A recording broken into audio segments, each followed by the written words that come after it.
What's up, friends? It's Haley, aka Bird, and Randy. and you're tuning in to the Give 'em the Bird podcast. This podcast is all about challenging what it means to be healthy and fit. It's about celebrating sustainable behavior change and non-scale victories. And most importantly, it's about giving the bird to the diet industry and societal expectations of body size. Why? Well, because at the end of the day, you have an entire life to live that does not require your body look a certain way. Thanks for tuning in. Now, let's give 'em the bird.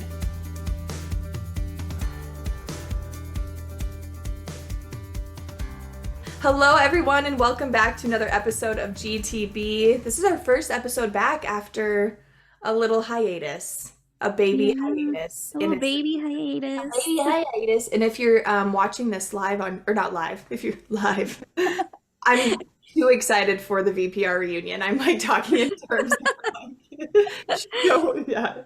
But if you are watching this on YouTube, you're going to see that Mal is with us. She has decided to be carried into this interview because you can do that when you're newborn.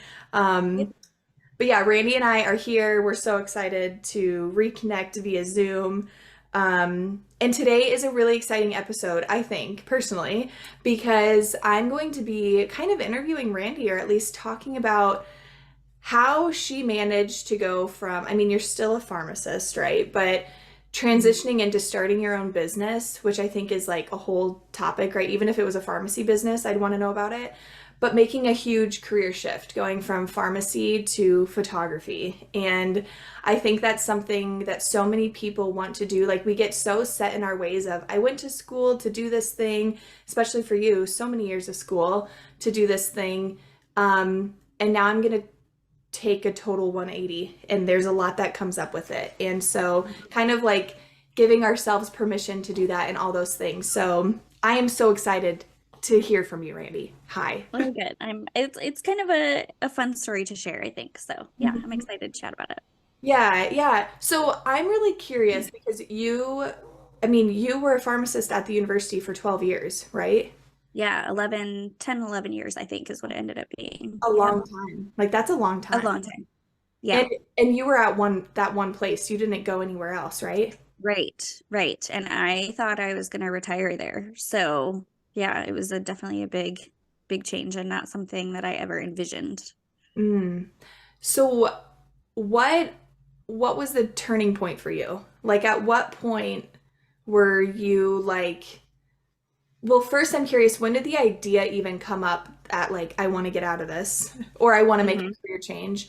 And then what was kind of like the that big aha moment, if there was one for you, where it's like, yep, I'm doing it. I don't know. How did it come about? I think it was like with most things, it was a combination of things. I think early on, like, I don't know, maybe 5-6 years ago, I'll say, it was, pre-COVID. I had noticed that I was just dreading going into work. The things I enjoyed most about work were the things that I could just do on my own time. And I wasn't like looking forward to seeing my patients. I was just, sometimes I was like, gosh, I hope this patient cancels. So I'm just not feeling it. Like, that was happening more often than not. But at the time I could kind of just chalked it up to like, that's work. That's what work is. It's not going to be like something you love. For some people, that are fortunate enough, it can be, but for me, it's just, this is how I make money. And this is what my life is like with a job. But then I think when COVID kind of shut everything down and everybody was, non-essential employees were, hi, Mally. Baby coos. Don't wake up, fingers. Right. But when people who are non-essential were able to like slow things down immensely, I was so jealous, like so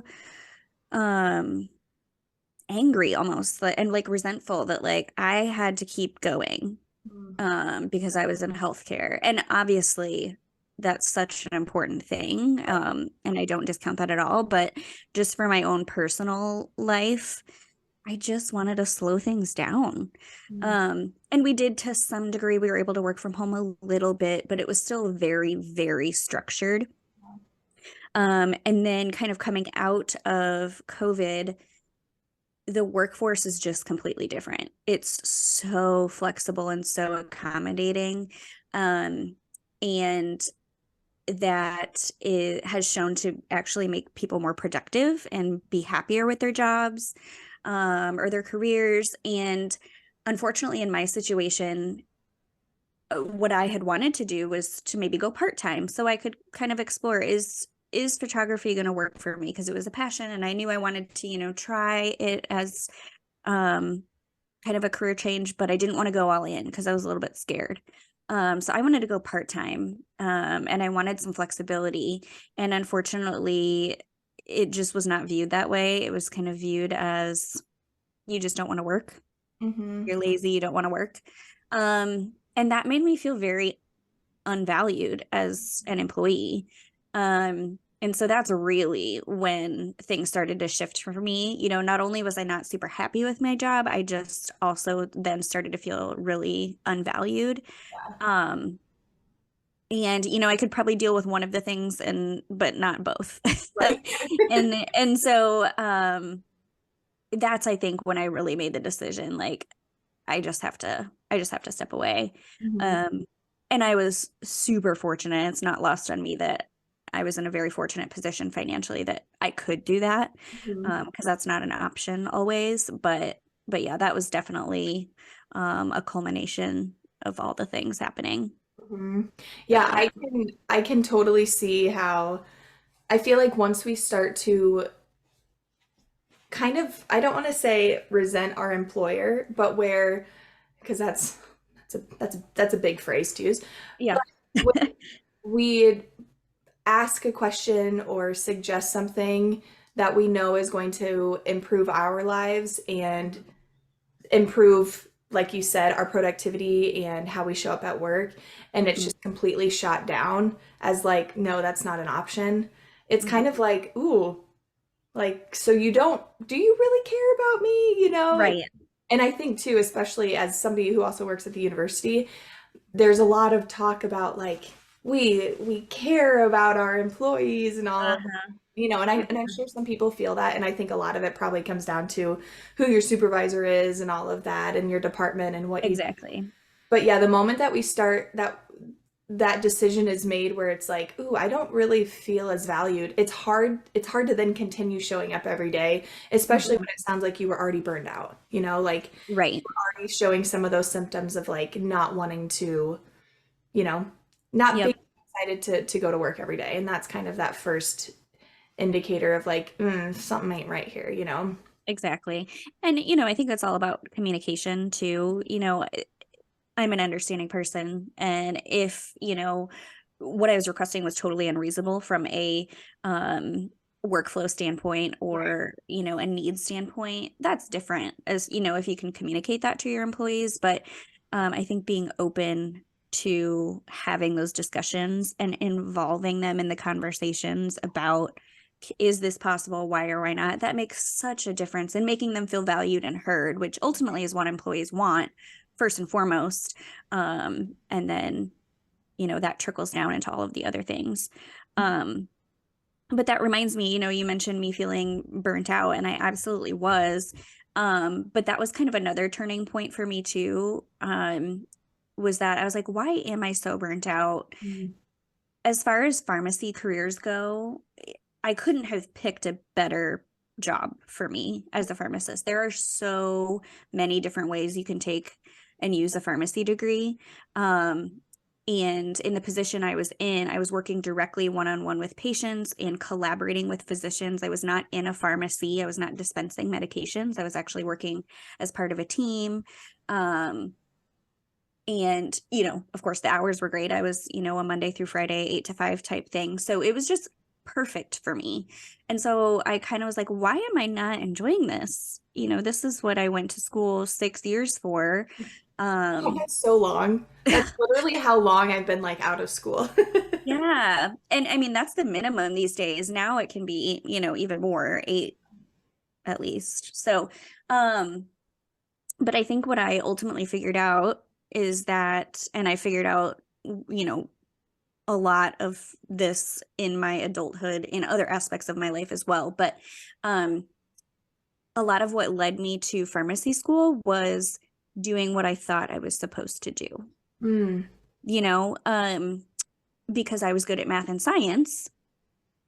Obviously, that's a great choice. You know, I knew it was going to be medical school or it was going to be pharmacy school or it was going to be something along those lines. And I had an interest in it, but I never allowed myself to explore anything but those types of Mm.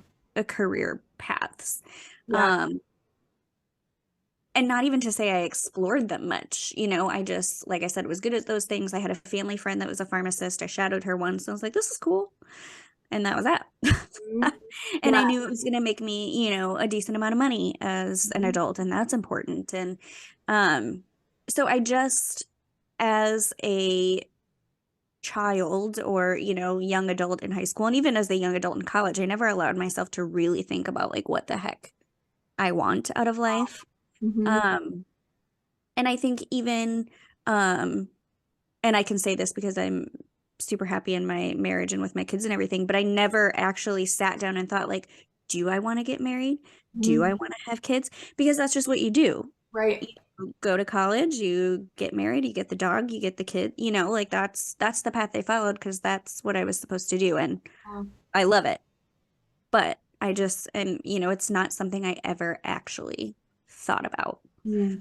And isn't it so weird how, because it sounds like, again, what we talk about, these societal expectations, it was Mhm. almost like oh, little, little, Little baby noises. little baby noises, just background. Love Those are not inserted with the editing app that I use. it. Um, but it's almost like we allow other people's or societies, whether it's like teachers or parents or, just again, society at large to tell us like, we follow those recommendations or expectations or, what Mhm. they say more than we do ourselves. Like, oh, you're good at math and science, you should be a doctor or a pharmacist or an engineer. Right. Like, okay, well, then we take that on as ourselves. Hmm.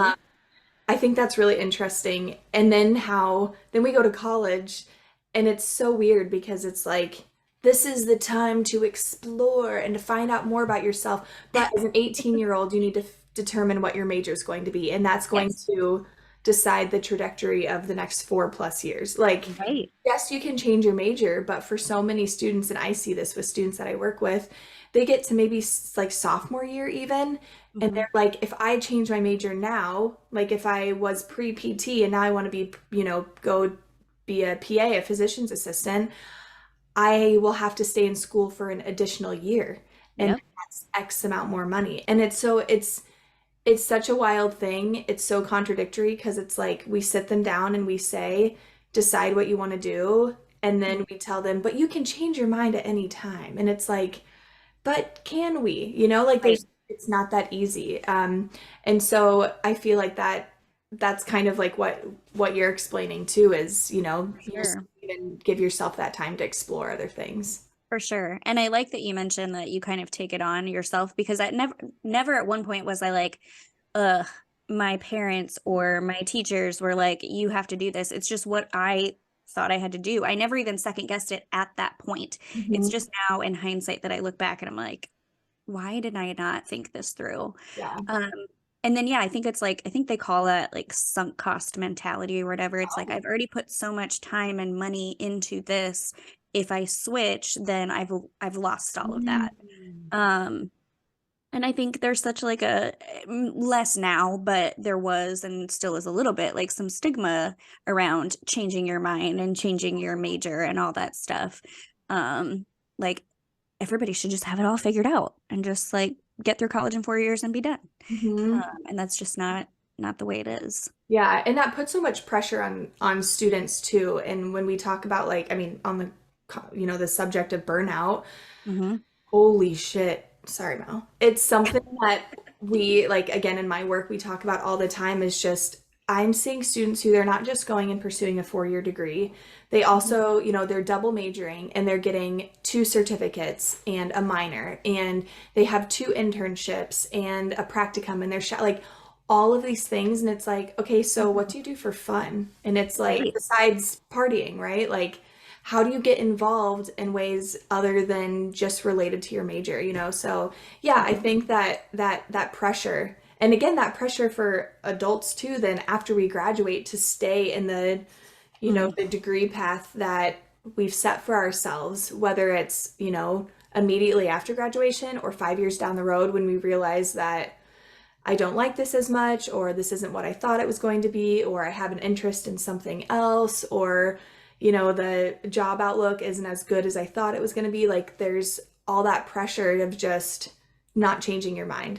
And that Yep. goes for other things too, right? Like, I even think about in the field of health and fitness, like, I when I made the switch to like an anti-diet mindset, there was a lot of Yeah. criticism.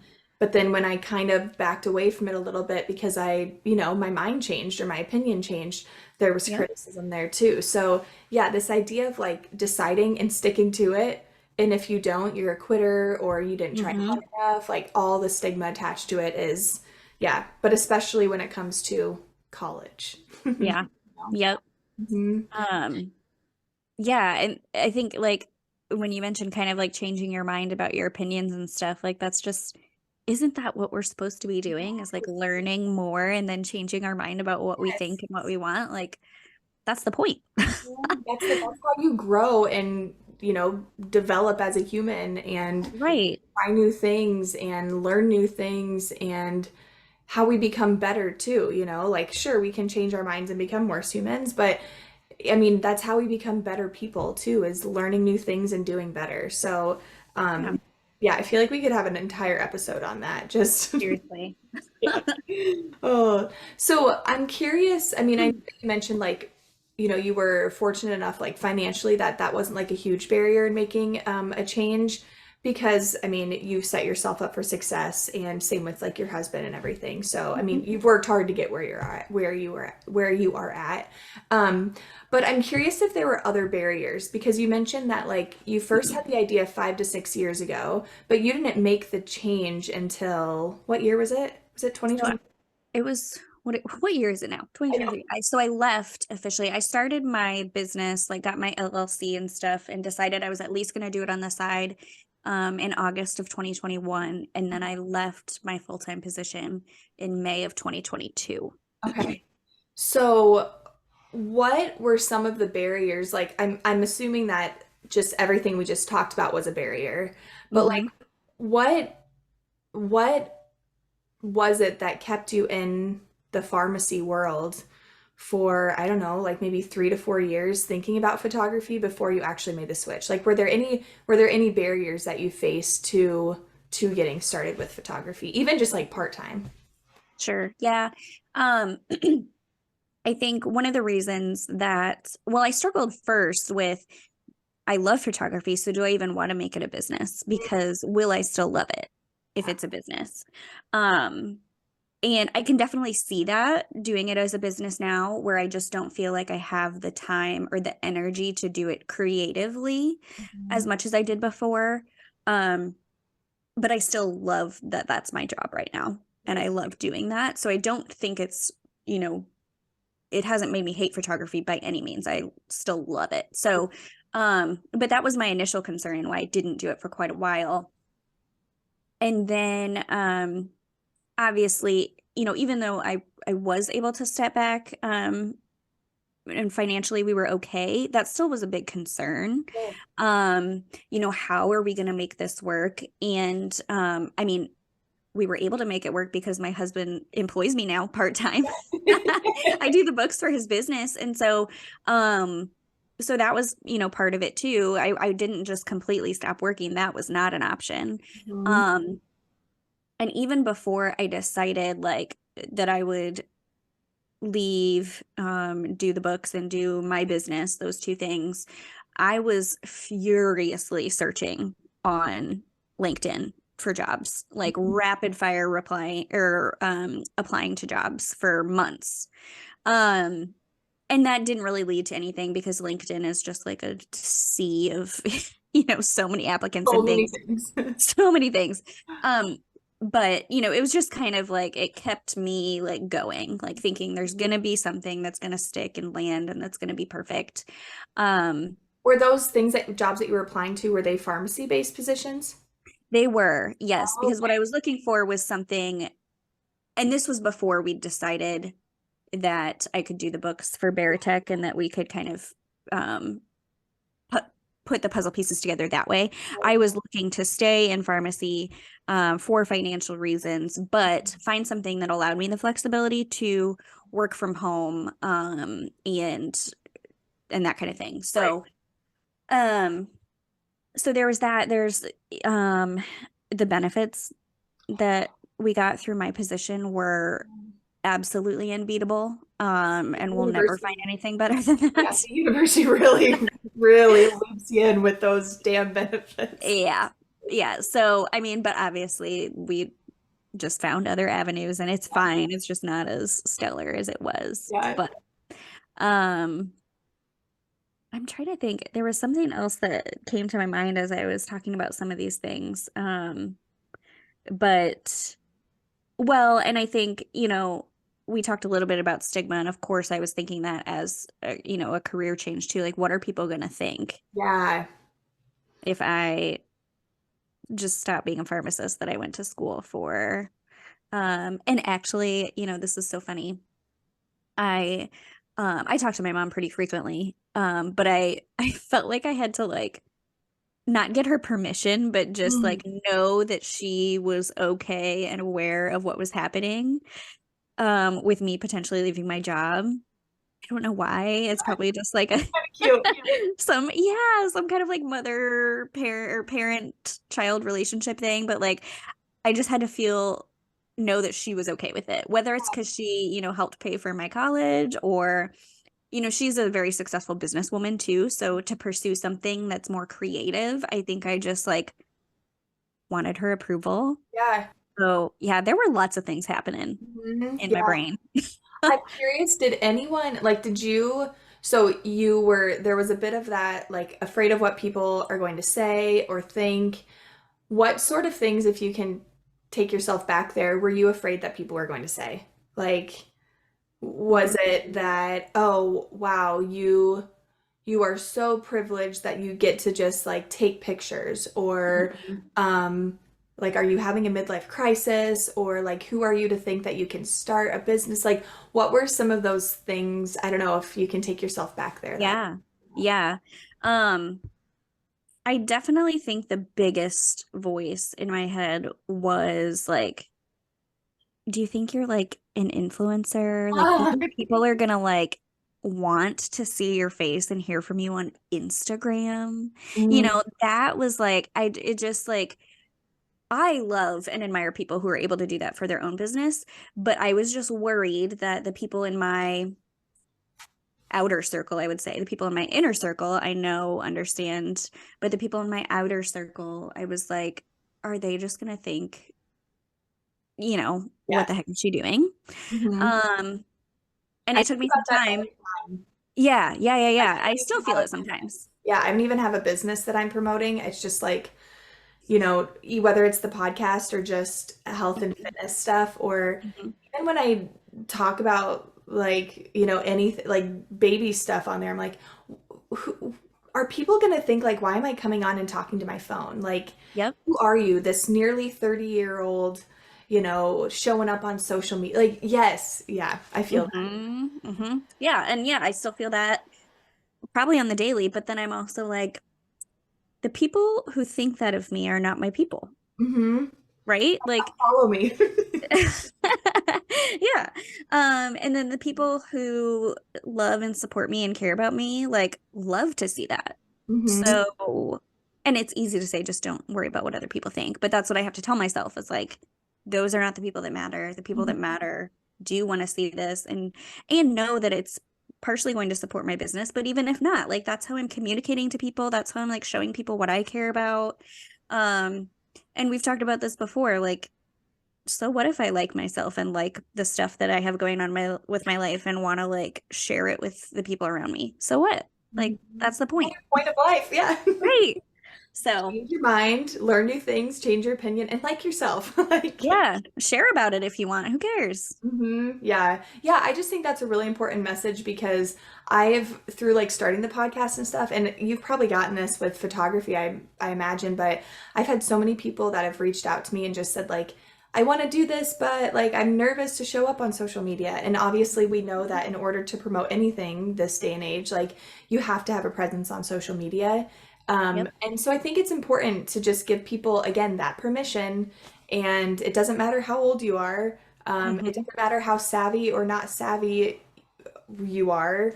Like Yep. there's someone somewhere that wants to hear what you have to say, whether you're talking about cleaning supplies or photography or coaching or like body image, like somebody somewhere wants to know what you have to say. Yep.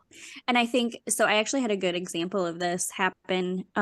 It was a post I made just yesterday, actually.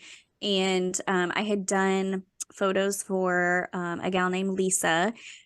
She is like a corporate, she worked in the corporate world for a while, but like a corporate culture junkie, I think is what she calls herself. Like she just like loves taking all that in and learning and then um just like sharing her knowledge with other leaders. So now she's like a speaker and motivational. Cool. Uh she might take coaching clients, I don't know, but she does just a lot of speaking and stuff. She's great. Anyway, one of her taglines is make a ripple effect. Yes. And so I posted about that yesterday because one, I think it's just great for just life in general, like just kind of like a pay it forward, do positive things. It's going to keep going and have this ripple effect. But I've noticed in my business, I'm currently in the middle of launching something, which, whew, that is an emotional roller coaster. Plug it. Plug So, it. I'm launching my content collective, which is a brand photography membership. Um, and so throughout this, I have felt all of the feels. I have gotten to a point where I'm like, I'm going to quit. I'm not good at this. I'm not doing this anymore. And then I've gotten to points where I'm like, this is amazing. Like, I can't wait for like all this to come to fruition. But I was talking to my business coach about, when I was really feeling low about it. And then she's like, I'm just telling you, like, just keep going because if you have this momentum, things just for whatever reason keep happening and it builds and it builds and it builds. And I was like, yeah, sure, okay, whatever. But I did. I just kept posting and kept talking about it, even though I felt like I'd talked about it ad nauseum and people were starting to hate me for it. And I started getting these messages, like not only about what I was launching, the content collective, but also just about other inquiries and other things and just general reach outs. And I was like, this is amazing. Like, you need to just get over it and just do the thing. And then that's when things start to happen. Mhm. Um, and this turned out to be a longer story than I thought. But That's anyway, okay. I'm here for it. I made that post yesterday and I got a message this morning from somebody I didn't know. She reposted my post and said, this message came at the perfect time. I'd been wanting to start this page, this Instagram page for like the business she wants to start for the longest time, but I just, never got around to doing it. And so, here's to taking the first step and doing it. And I was like, oh my God. Like, first of all, I didn't think that many people saw that post. And second of all, like, just to have one person be like, this is what I need to hear today was awesome. It Yeah. was such a good feeling. I think I just saw that this morning as I was pumping and eating at the same time. Is it the one I don't know her name, but something like helping lawyers connect and like Yes. and I'm like, Yes, that's who reposted it. yeah, and what an amazing thing to inspire someone to kind of start doing. Like you didn't Yeah. necessarily inspire the idea, but such a need for connection and support for lawyers. Again, I don't know the ins and outs of what she does. Yeah. And the fact that seeing your post was just kind of like the switch that flipped everything. Like, oh, that's huge. Yeah. I know. It was just such a good feeling to have an impact on somebody else. Mhm. So, yeah. Yeah, I love that. So everybody start talking on social media. Share your ideas. Like Yeah. Why not? someone somewhere wants to hear them. And if it's not social media, like post it on a bulletin board outside the main library. Like do Yep. something. Exactly. Your best friend. Exactly. I love that. Um, You also mentioned like age and like Yeah. feeling like that has an effect on how you can show up. And I 100% had felt that and still feel that now. I'm 37, which I know isn't like old by any means, but a lot of people that do what I do are quite a bit younger than me. Hmm. And so I'm just like, do people really like, 5, 6, 8 years from now, are people still gonna want to like hear from me? Because I don't know. I think about that a lot. You're just so old then, I'm Randy. so old. I know it sounds ridiculous saying it out loud. I realize that because that's not old either. Right. But yeah, I just worry. I think just because social media is such like a younger demographic, Yes. is probably most of it. And I'm hoping that it kind of grows with me. I'm guessing like Instagram is like my bread and butter, whereas like TikTok and like I don't even know something VSCO is like I have no idea the what that is. standard Like generation. I know it's pictures, but is it Yes, like a social media? I have no idea. That's a great I question. don't See, know. that's probably what's going to happen is like the younger generations are just going to shift to these other things that I don't even know about. So Like, I'll be fine. sorry, how do you pronounce this one? What's the acronym stand for? Yeah. Oh, I think that's a good point though. And I can also see how, because I've thought about that before too, even with like coaching, because, well, in my current job, I love working with college students. And I think that they really jive with me because, I mean, I'm young. I'm gonna be Yeah. 50 in like a couple months, but they all think I'm like 25 or Yep. 23. Some of them are like, "So, what are you studying?" I'm like, "Oh, honey, think Oh, you're cute. studying motherhood, actually." Um, but I wonder about that too. I'm like, am I gonna lose like that connection with them when I'm doing this as like a 40-year-old, which again is not Sure. old by any means, but Right. are they gonna be, am I gonna lose some of it? And so I've even thought about that too. Do I have to change like my target audience? Like, am I gonna have to go Right. somewhere else? And I can see how even in a creative space, there's this idea that a younger generation has better, more newer, up and coming, innovative ideas. And so maybe that's kind of a stigma too with just like ageism that Yeah. somehow we lose that creativity as we age, Yep. something like that, or it's no longer relevant, that relevant creativity. So yeah, that's interesting to think about. And I'm also here for getting the older folk online more. The older folk. The older folk, like Yeah. let's connect. Well, and one thing I've thought of too is like my business will probably change and morph over the years too. Like I could envision in I don't even know what time frame, but maybe doing more like mentoring or coaching to people who've been in the positions that I've been in. Which that actually reminds me what I was trying to think of earlier is that when we're showing up on social media, sometimes we feel like especially if we're promoting a business or trying to educate people, we're like, everybody already knows this, or they could Google it, or, you just feel like, what's the point? But if you think about it from your own standpoint, like we've gone to people on social media to look for answers and to learn from them. And what I found is like, the people I learn best from or can relate to most are just 1 or 2 steps ahead of me Mm, because they've been where I've been fairly recently. They know what I'm going through. They got through it and they're not 10 or 20 steps ahead of me where I can't even relate to them anymore because they're so, you know. And yeah. so just remembering that there are people watching you that are 1 or 2 steps behind you that are looking up to you and learning from you, even if you feel like you don't have shit to say, Mm, people are liking what you're saying and they're learning from it. wow. That is so true. I'm having one of my mind blown moments. That is incredibly true. And I think that how often do we seek out people who are 10 to 20 steps ahead of us because we're like, Mhm. they are the expert, you know, Yep. they are so successful and I want to get there. But yeah, finding those people who are just a couple steps ahead of you and then remembering that you can be that person for somebody else. Like Mhm. that is very helpful. Like Yep. that's a huge little mindset shift. Oh, just a little one. Little hand sticking out I there. put her in a 0 to 3 month and she's just swimming in it. But I put her in Oh, her a newborn, actually the onesie that she wore home from the hospital, and it was too small. isn't So that crazy? yeah, Yeah, Sweet little definitely. Mal. Yeah, I know.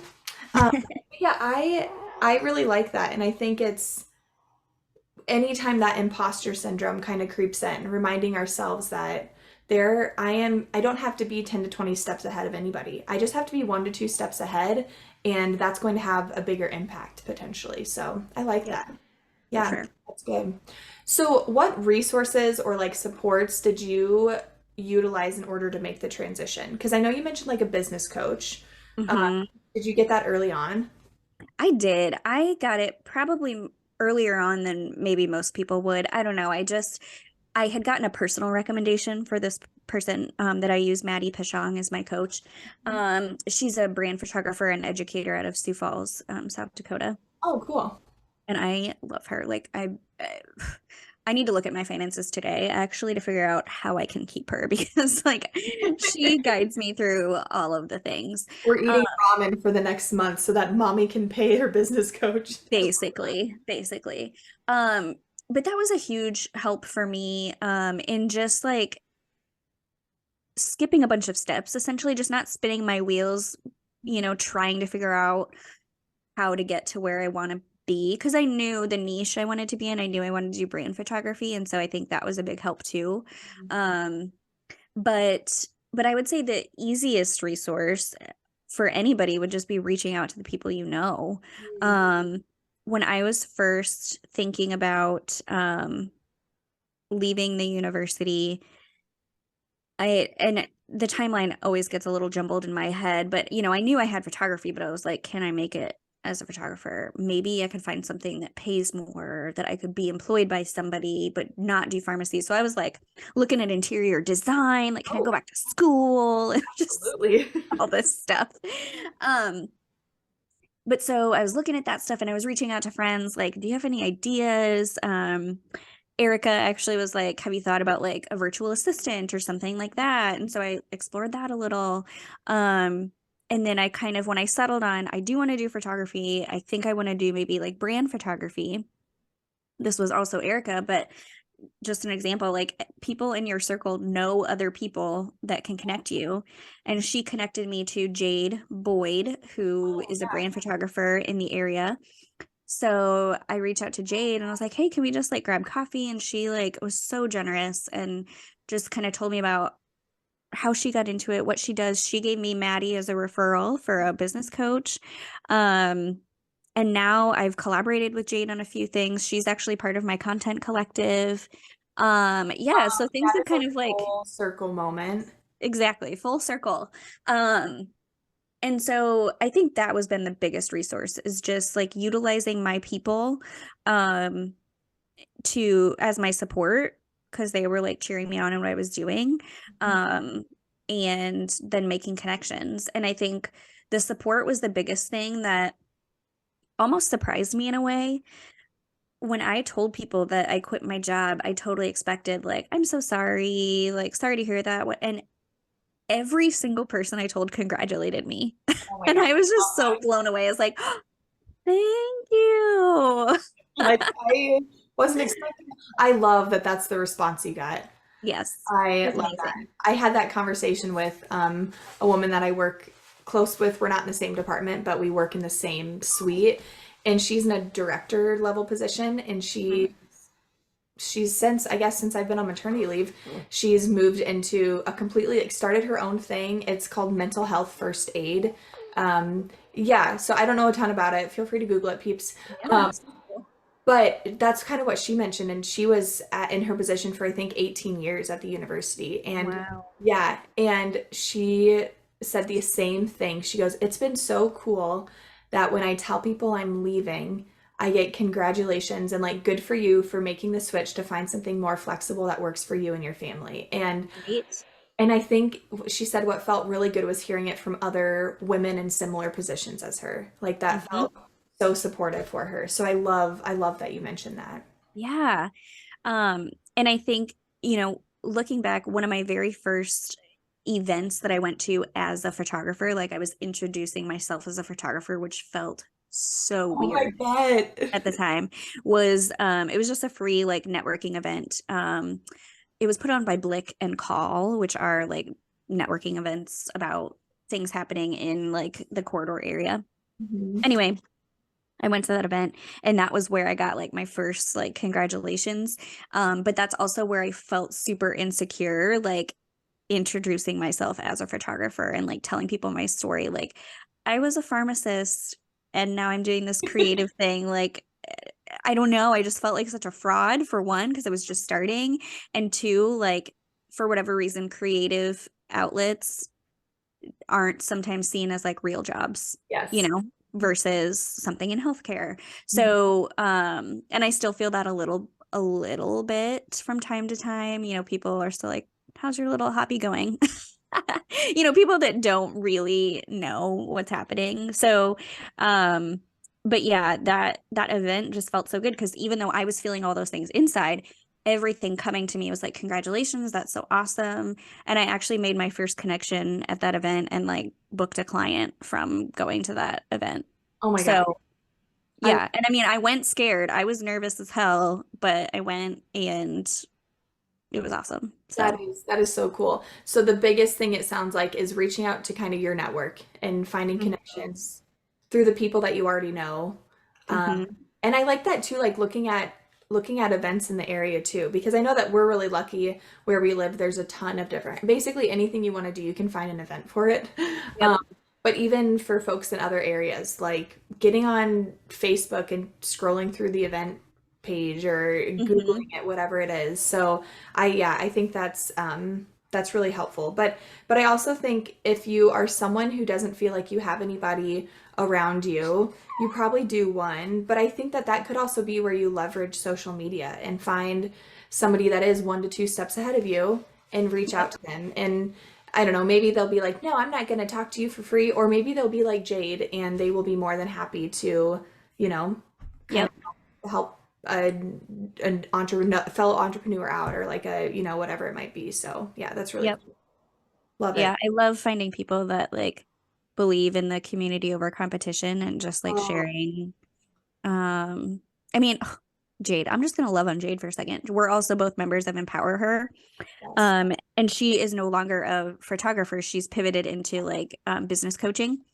And so Oh. she just has given me all of her stuff for free. Like she's just like, take all of these things that I could probably spend hundreds of dollars on, and she just gives it to me. So yeah, just finding people that are like that in your corner. And, you know, I didn't have some of those people to start, but I found them through connections and talking with other people. And Yeah. I just gotta say, like, hashtag women supporting women. Like, obviously, yes. there might be dudes listening, and maybe a listener is going to connect with a dude, but like, women supporting women. I love that. Like, that Mhm. is We love to absolutely, see it. I'm here for it. Um, One final question for you. What advice would you, I mean, I feel like you've given, again, I told you this is kind of like a selfish episode. Like I've been wanting to pick your brain on this for so long. Don't worry, people, I'm not getting into photography. No, absolutely not. But what advice would you give for someone who is maybe wanting to make a big career change like you did, like from pharmacy to photography, or, I don't know, whatever, some sort of big transition, or just wanting to, I feel like make any career change or maybe get into starting their own thing. Like what would your big pieces of advice be? I would say, you know, getting out of your own way. Hmm. For me, that was the biggest thing is just like my mindset, like I'm not a failure because I don't want to do this anymore. Um, and being happy in your day to day is so incredibly important. Mhm. Um, and I could do a whole episode on how much happier I am now compared to then, just even though I feel busier now than I was, like it's just incredible. But anyway, getting out of your own way so that you can experience that is I would say the biggest thing. But um and honestly, finding a safe person maybe within the job you're in now to like talk about this with. I had a couple people that I felt safe enough in my old position to have these conversations with and like what I was feeling. One of them was a coworker, and she's a great friend of mine. And so I obviously felt safe with her, and I knew she was having similar feelings. Um, but like I had a prior supervisor manager who, I didn't tell him I'm thinking about leaving because I wasn't truly at the time, but I felt safe enough with him to express like I would really love to have the opportunity someday to like work from home a little bit or have more flexibility. And I didn't get the pushback that I got from other Mm-hmm. managers and supervisors. It was a very, I absolutely understand that. I would love to offer you that at some point. And ironically enough, he ended up leaving the university. And then after I left, he reached out to me on LinkedIn and I ended up working with him for a couple months because he remembered that I wanted flexibility and to work from home. And he offered me a job doing just that. So I actually worked as a pharmacist for a couple months remotely with him. And that was amazing. Um, and then utilizing your support system, like I said, one to make the connections and get your business started or finding another job or whatever, but also just having people like in your corner, Mm-hmm. uh, telling you that it's okay to do something that you feel nervous about or scared about. Mm-hmm. um Gerald, my husband, he's my money guy. So he was the one telling me like financially, yes, we can do Yeah. this. But also, he was like, if you are not happy, you need to do something different. Yeah. We will figure it out. And so I think that made a world of difference too. Like I didn't feel like I was disappointing my family or Mm-hmm. letting them down. Like I felt like I had their support to pursue what I wanted to do. Mm-hmm. Um, and so I think those are going to be your biggest superpowers, is getting your mindset in the right place and then having the people in your corner to help you do it. Um, and then the connections. Mm-hmm. I like too that you mentioned, like with Gerald, he's the practical, but in that case, because I can relate to that with Tyler, but Hmm. also having somebody who is, the emotional side too, where it's like Yep. for you, Gerald was that person, and I can see Tyler doing that too because as our husbands, and Right. but I think that's a really good point is you don't want to completely dismiss the practical side of things, right? Like you do Right. have to maybe crunch some numbers or think about, what is it going to take to start this and do I have the time and the energy to devote to Hmm. that? And also having those people who are like, you deserve happiness and you deserve a career that you look forward to every day. So I think, yeah, finding those people, and again, whether that's in person, like your close connections, hopefully you have some of those people, or it's connecting somehow with people online. The power of people, like people are just Hmm. really important to surround yourself with good people. Like we need. Yeah. Yep. And I feel bad that I can't speak more to like the logistics of and like the financial, like all of that stuff, just because again, I was so fortunate not to have to worry about that a ton. But there are people out there who will, if you have close connections that you can talk about these financial things with, great. But there are also, business coaches that you don't have to hire for months and months and months. You can do like a 1 hour call with somebody to just talk through things. And usually that's going to come at a price of some kind, but it's usually going to be worth it for you to like get that peace of mind if you don't have somebody that you feel like you can talk through that stuff with in your circle. Like there's people out there that love to talk numbers and Mhm. help you kind of figure out, is this something I can do? Yeah. So, I remember back before I did GTB Academy, I was really thinking about starting to do like part-time coaching on my own with, hmm. continue my full-time job that I'm currently in. And Tyler and we went out to eat, and I didn't know it, but he showed up with a pen and paper. And he was like, okay, so how much are you going to offer, for a 30-minute session, 60-minute session? Huh? How are you going to act, all of these things? And I was like, dude, I just need to like talk more about it on social media. And he's like he just has more of that, which he has an MBA and he's a Yep. entrepreneur. But having somebody to like ask those questions, because I think and maybe this is, I mean, I think potentially for some creatives, or I know for a lot of like coaches like me, who I'm a people person, I am not a numbers and science person. Hmm. So I Hmm. love jiving with you, Randy. We are opposites attracting when it comes to that, at least. But Yep. having someone that's going to ask the things that like maybe your brain doesn't naturally think of. And I think for a lot of entrepreneurs, they could be in one of two buckets where they're very, very good with the numbers and they think about that. And that's what maybe attracts them to becoming an entrepreneur, knowing that like I can have more time and make more money doing this. Yep. Or they are more on the creative side and they're like, I don't want to be tied down by a corporation. And they might not be as numbers oriented like myself. So yeah, having someone that can balance you out and yeah, jive with that and talk through it, I think can be really helpful. And if you happen to share, a home with them and a child and dog and a life, it's really great because you don't have to worry about paying. Right. Right. Oh, that's awesome.